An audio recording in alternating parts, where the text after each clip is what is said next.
Hey, Hawkeye fans, Chad Leistikow of the Des Moines Register, along with, hey, Jeff Linder, stop looking at me.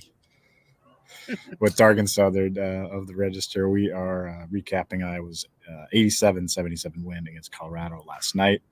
We've already had a round of interviews this morning to preview the Elite Eight matchup against Louisville. Pretty exciting situation for the Hawkeyes. We might get to some Brody Brecht stuff later in the show, Dargan, but I guess where do you want to start? Do you want to revisit last night's game to get going and kind of tee it up for tomorrow night?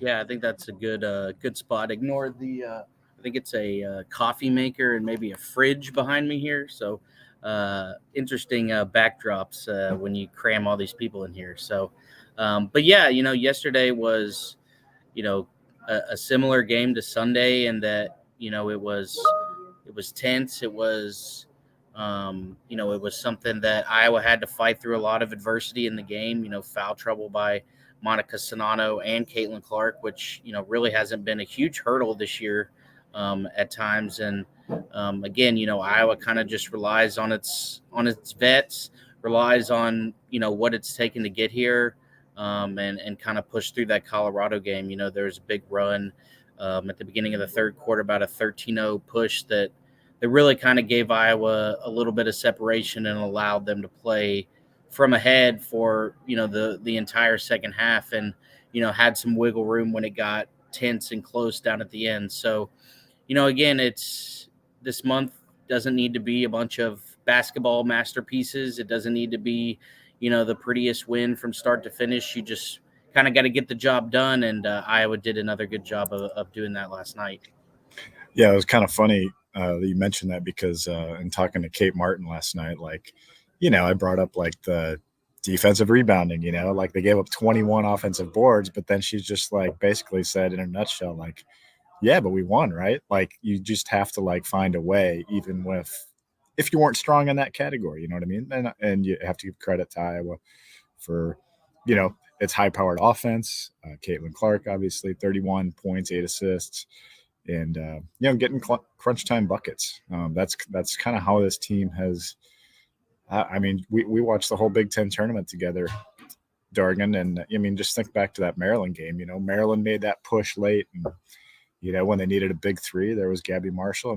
This team just seems to have a knack for, kind of putting a bow on it when they need to at the end. Same thing with the end of the Georgia game. Yeah, and it's interesting, all the obvious reasons that Iowa's experience has been beneficial, are there and have shown throughout the year. But you can't really replicate a situation like Saturday or a situation like Georgia. It's not something you can practice. It's not something that is the same in the regular season. And so the fact that this group has gone through, its third tournament together now, has kind of experienced the whole gamut of emotions, from the upset last year to the kind of shocking a little bit run to the Sweet 16 in 2021 to now this year, which, seems to be all kind of culminating with, all these experiences and all these moments that this Iowa team and this, starting five in particular has gone through. And I think that really keeps everybody calm. I think it keeps the composure in these tense moments, in these tense games, level-headed.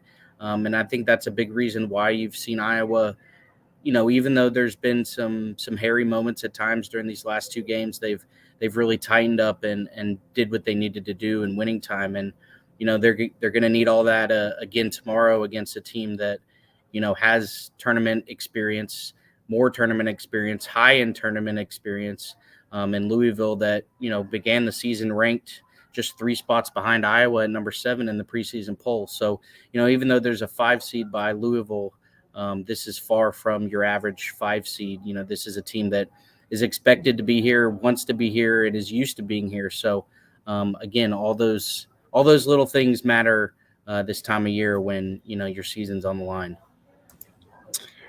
Yeah, we might as well look ahead to the matchup, right?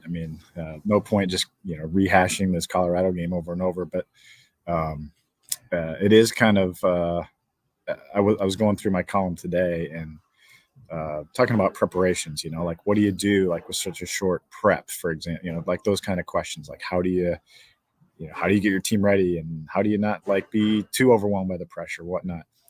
And then while I was putting this column together, it was kind of a fun one to write, actually. But while I was putting it together, like I pieced together Iowa's postseason record in the last 5 years. Okay, so they, 9 and 12-2 in Big Ten tournaments, and 9-3 in NCAA tournaments. I mean, that's 21-5 in postseason games the last 5 years. That's a pretty good March track record for this coaching staff, and so that's pretty impressive to think about. And so, as you say, Louisville's in their 5th straight Elite Eight, but Iowa's postseason track record is really kind of stacking up. With the best of them, really. They just need to get one more to make that clear that hurdle to Dallas. Yeah, and again, it is kind of ironic a little bit that, this is probably the biggest game tomorrow that Iowa men's basketball has played, and certainly anytime I've been covering the team, probably much further back than that, yet you get 24 hours to prep for it.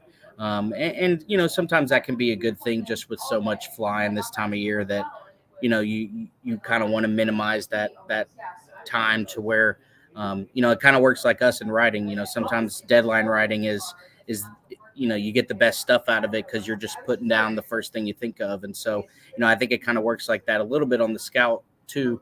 If you had 3, 4, 5 days to study a team, you may overload your players with information and stuff like that, especially when you're playing a team that you don't know. And so I think that Iowa has mastered being able to, transition quickly from one opponent to the next. And again, that's experience you pick up in the Big Ten tournament. That's experience you pick up in the NCAA tournament. That's not anything you really deal with during the regular season. So, I think Iowa has a lot of confidence in its preparation, a lot of confidence in the efforts that it's taken to get here. And, we'll tip it off tomorrow and see what happens. It's kind of interesting that Iowa's won these last 2 games while getting 90 seconds of court time from Hannah Stuelke. I think I wonder, I talked to her a little bit today. I mean, the ankle was fine.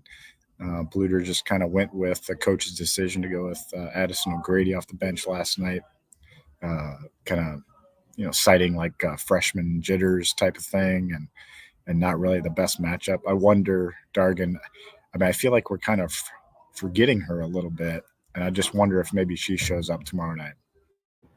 Yeah, she certainly do, if you want to put it that way, just because of, it's not been the smoothest tournament for her. But again, you think about all the pieces that Iowa has and all the contributions that, make up a tournament run.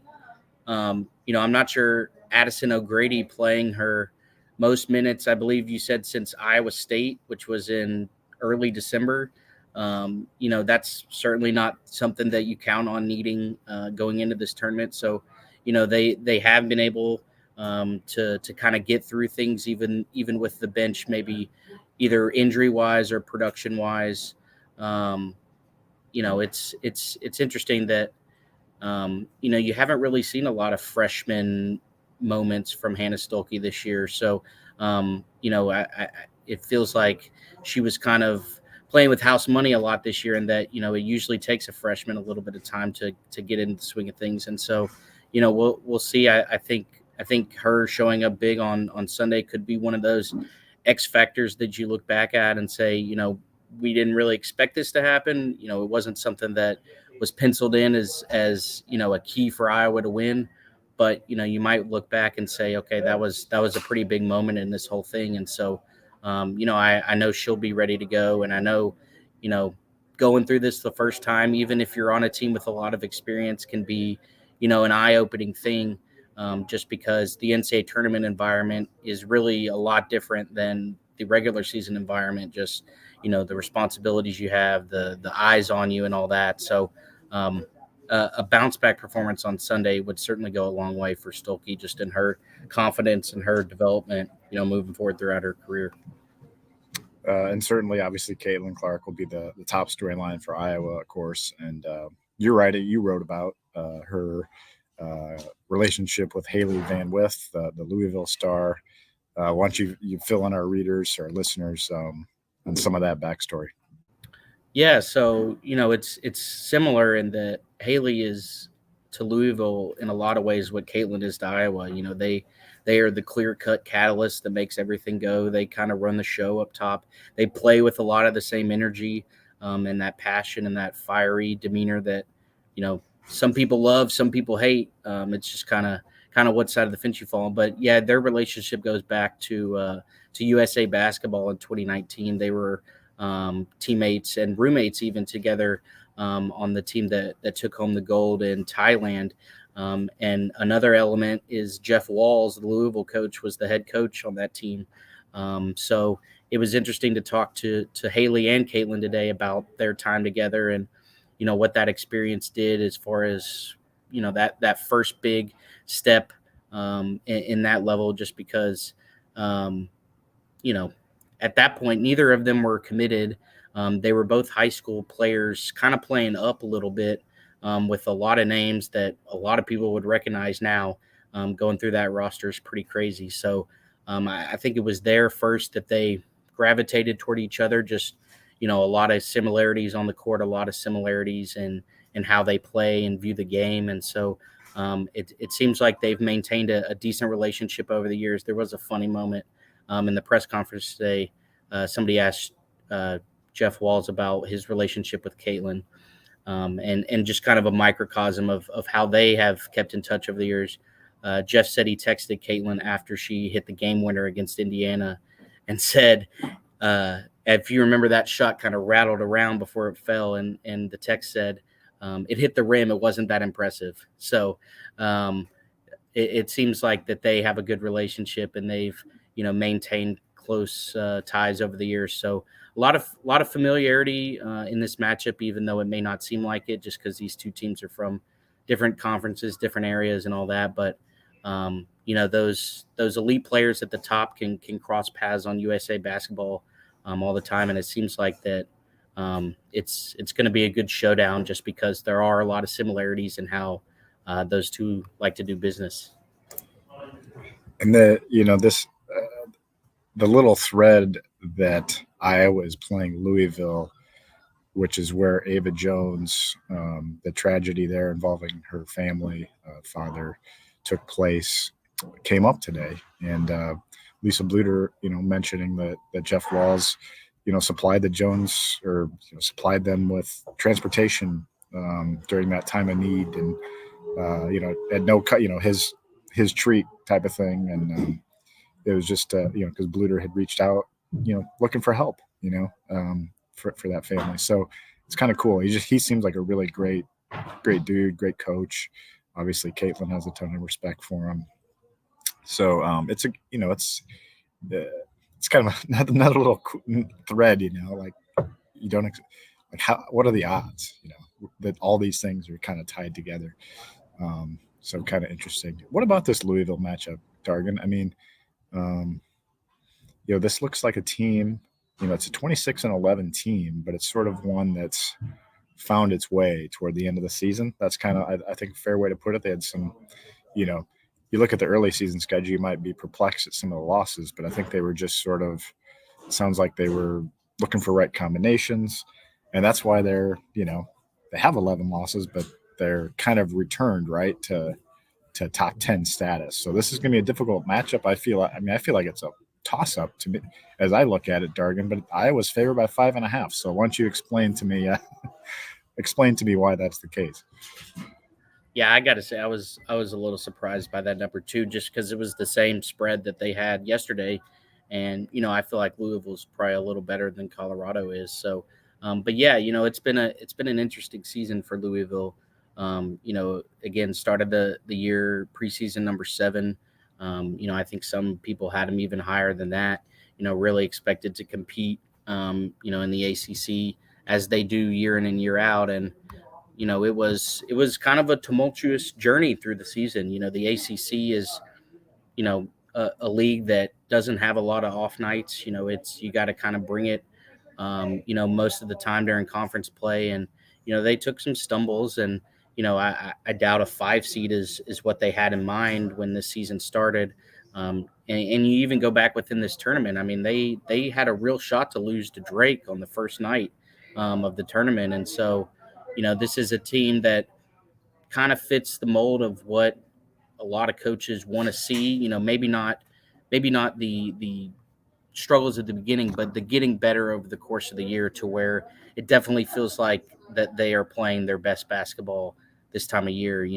Watching some of the game last night, that was an Ole Miss team that came in with a lot of confidence and, really felt like they could do something. In Louisville, never really let them get control of anything. So, I think it's interesting the path that these two teams have taken to this game, where you have Iowa, who's kind of, ridden those expectations and kept them at full throttle all the way through the season. And then, Louisville's path's been a little more circuitous to this route, but you get to this time of year and, everything's kind of even and feels that way. And it feels like this matchup's going to be another one that, resembles Georgia, resembles Colorado. It's tense, it's tight. It's going to come down to, in all likelihood, which stars can make the plays, because, that's why they're out there. That's why they run their shows. And so I expect, the 5.5 definitely confused me. I think it's going to be a little tighter than that.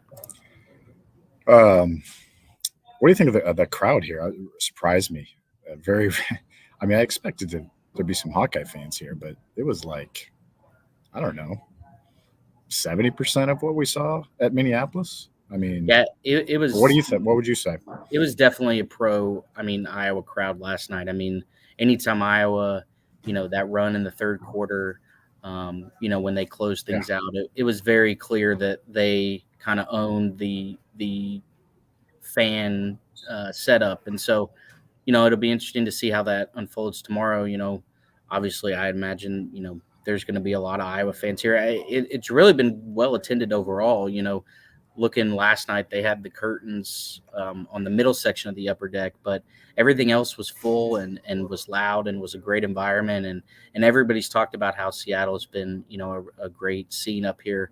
And so it'll be interesting when you have two players that like to feed off the crowd and like to channel that emotion and really, that's a big part of their game for both Hailey and Caitlin. And so the crowd, I think, will play a big factor in this, and just, who can kind of grab it and who can make a difference. Iowa did a good job of that in Minneapolis. Obviously it's not quite that thick, but still pretty strong. And so, the Iowa fans have been pretty impressive all season. And, I expect that again tomorrow night. Last couple things here, Dargan. Just think about the opportunity here. It's, Lisa Bluder's been coaching 38 years. This is her second matchup in the Elite Eight. First one, they were heavy underdogs against Baylor in 2019. You covered that game. Totally different situation here. The Hawkeyes are favored. If and then you look at, they've only been to one Final Four as a program. Just so much history here on the line. The fact that Caitlin Clark came to Iowa, said, "Hey, I want to take this team to the Final Four. That's my goal." And as we've noted, she's been saying Final Four, Final Four, Final Four all year, not national championship, right? This is kind of the goal. This is the game to get it done. And it's exciting, but when you get to this point, you understand, like, it's hard to get to this point. And we've seen Iowa have to fight off 2 tense games. They had to win the Big Ten tournament, I think, to avoid South Carolina, right? They've had to play their way here. It's hard to get to this point. It's really hard to get to this point. And to have this opportunity is just massive right now for Iowa women's basketball.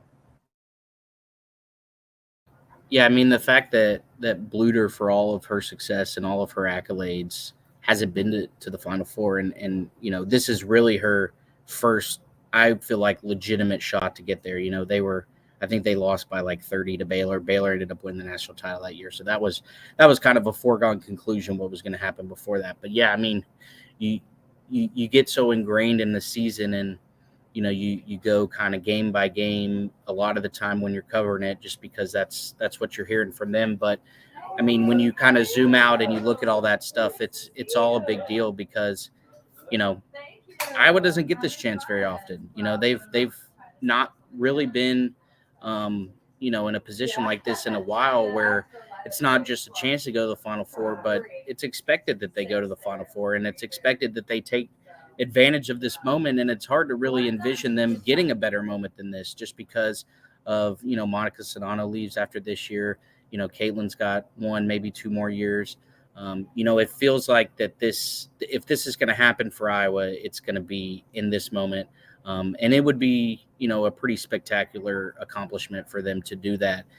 Because, I'll admit when Caitlin, early in her career, when she was talking about going to the Final Four, I was kind of like, well, that's a nice dream, but it's going to take a lot of breaks for that to happen. And granted, Iowa's gotten some breaks. They have, and pretty much every championship team needs that along the way. So it's not like that's really, fueling things, but I think they would probably still pick playing Louisville over playing Stanford tomorrow. So, but yeah, it's a big moment. And, but again, Iowa's been dealing with big moments a lot. This group in particular has, and so none of it is as big as tomorrow, but it kind of feels like everything has prepared Iowa as best as possible for this moment. And it's not going to be a case where they're overwhelmed by the situation, because it seems like they've had this in their sights really the whole season. And so it's, like you said, it's been a tough journey. It's been a hard-earned journey to this point. But I have a feeling that if Iowa doesn't win tomorrow, it's going to be hard for Caitlin Clark to stomach, that kind of ending to this kind of season. And so, I think that just kind of puts everything further in perspective of, what's on the line tomorrow. No pressure, right? Just none, just a little. Yeah. Anyway, check out my column to kind of read about how they're dealing with the pressure. It's actually pretty impressive. Some of the measures that they take, and they all kind of do things a little bit differently, like some take a walk, some get coffee, some doing homework. Others, like Kate Martin, is just like diving into every piece of film she can find. You know what I mean? Like, it's just whatever. And it's something that comes from the coaches too, like where it's, they don't want to overwhelm their players and make them think too much about the game. They just kind of want to, quote unquote, be us, right? And so that's kind of their theme of the year. Really fun group to cover. It's been awesome to be here so far. We're thankful the Register sent us both up here to do this, and appreciate all of you who are subscribers, because without you, we wouldn't be able to do this. So thank you very much.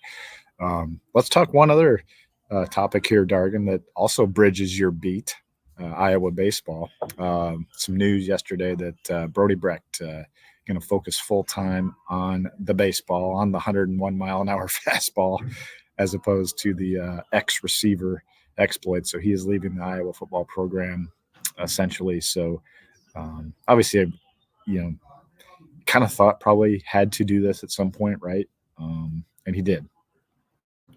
Yeah, I mean, I haven't talked with Brody or his family or anything along this process, but it feels like the last person that had to be convinced that this was the move that needed to be made was Brody. And so, again, to me, it's really a no-brainer, because, all respect to Brody, but I don't think he's making the NFL.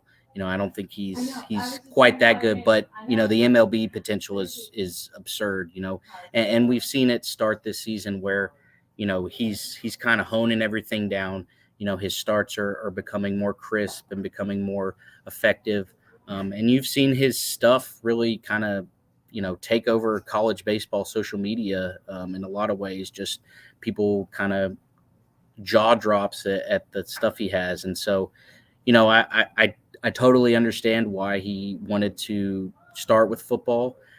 Because, again, you have a lifelong dream as a kid. You grow up, we've seen what the Iowa football program means to kids in the state and whatnot. So I totally understand wanting to, at least give that a try and not have any regrets on the football front.